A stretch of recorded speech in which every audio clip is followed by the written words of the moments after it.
for people in the rural areas. So this is a huge problem that cannot be solved one-off, but it should be deliberate on the part of the parent, first of all, that I do not have the best of opportunities, but I need to ensure my child does.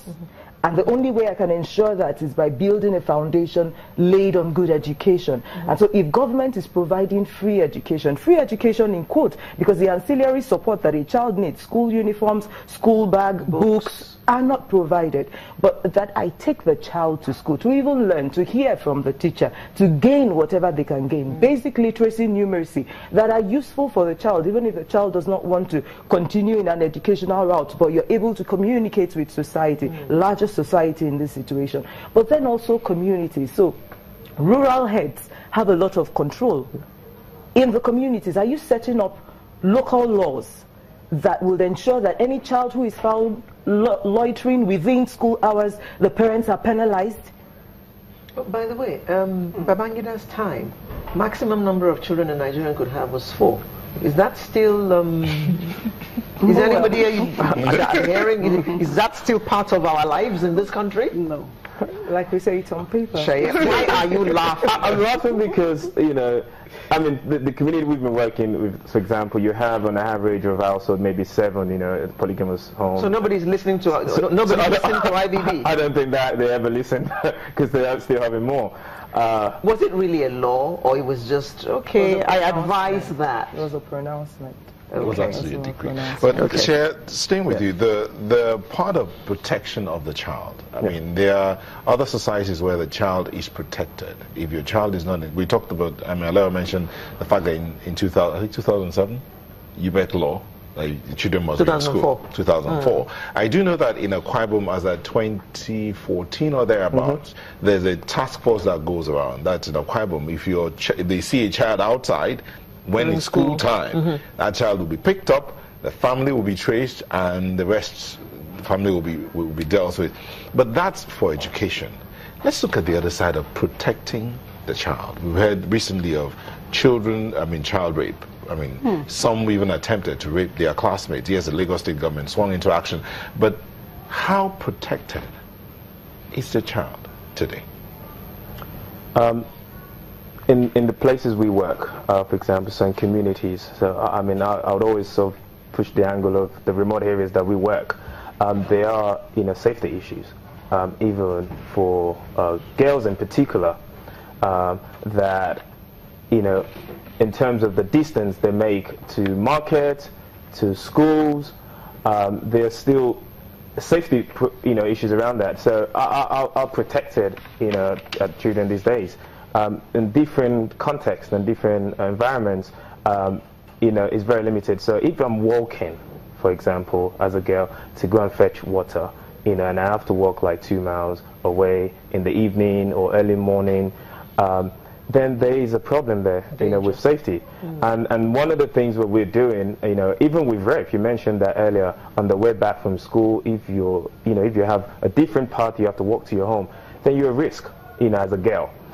So with the power of a bicycle, and that we provide to these children, you know, they're being kept safe, at least. They can still push you down from your bicycle and rape you. Well, but at least you have at least you have different paths that you can take. Let's look at it from this side. What do we do about? I mean, okay, when I was in school, I know that we used to walk in groups. Yes. So a situation like that, I grew up in the village. Yeah. I went to a village school.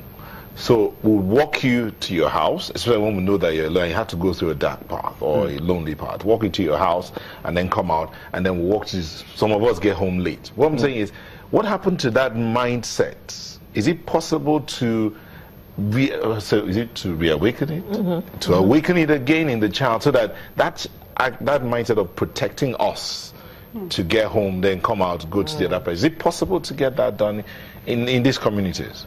Absolutely, and we still have that. You know, we still have groups of children that work together. You know, but then again, it's only if you leave. So the problem we've found that is, we may be neighbors and we may have maybe walk a kilometer on the way to school, but I go to a different school, which maybe is closer home, but then the other child has to do another, you know, 2 or 3 kilometers further. So at that point, it's only short-lived. And so I don't have anyone that will work with me.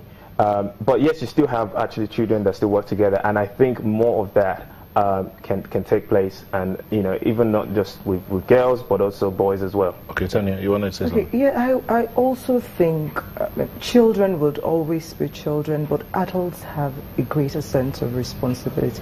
What's happening to the moral values that many of us were raised with? Why are adults becoming adults now generic, becoming more of a source of harm to children than was the case previously? What's happened to, is it that our society is quietly breeding the negatives in us? Is it not possible that it is the way it is now because of access to technology, so we get to know about these things? Maybe they were happening before, we just didn't get to hear about them. Okay, that's a possibility, but what can we do collectively to ensure that, I mean, can you teach a 30-year-old man what it means to respect the rights of a child? That you do not need to, you need to protect a child rather than abuse a child. But perhaps we need to start having this conversation again. Perhaps they need to be in the front line of conversations and discourses around the country. We don't need to be silent about it. I know in the news recently there have been cases of domestic violence. This is between adults, but we also hear of violence against children, especially sexual molestation against children. How can we change? So there needs to be a reorientation, and it can't be. We can't continue to be silent about it. Okay. In order to buttress that, I would say that Nigerians as a whole, most of us, has this attitude of blaming others for our problems. If you own up to your problem, if we have this aura of positive nature that is so strong enough, from my point of view, from where I'm coming from, I believe that you can equally transfer this to your children. Kids are watching you when you complain about the economy, when you complain about everything, when you display frustration and anger. When you do a lot of this, you are sending signal into the children to withdraw, to recline. Also to build some other factors in their brain that is not safe, so we can as well go astray. So my candid advice is that they should please, parents, individuals, adults, should be positive. If you're very positive, you can achieve whatever you're looking for.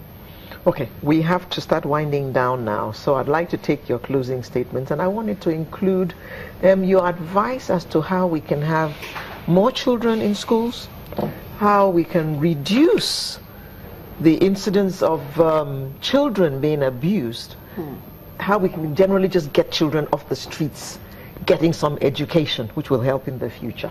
Let me start with you, Tony. Okay, so I'd like to first encourage policymakers, decision makers, both at the state and the federal level, to ensure that the rights of children are protected. Ensure that in your budgeting you make room for the needs of the child. And ensure that child participation is encouraged, because you can't make decisions for children without hearing the voices of the children and ensuring that their needs are well protected. And then for local communities, the best you can do for your community is to ensure that you have a community that is well educated. So please encourage children back to school. One child is not the child of the parent alone, it's a child of the community. Encourage every family. You have a little sphere of influence. Encourage children around you and parents of these children to go to school. That way, we have a larger society that is educated, and I'm sure you know an educated society is an empowered society, and so we can sustain some of the good things that we're already seeing and that we hope to continue to see. We'll just take a short break, come back and round up the segment.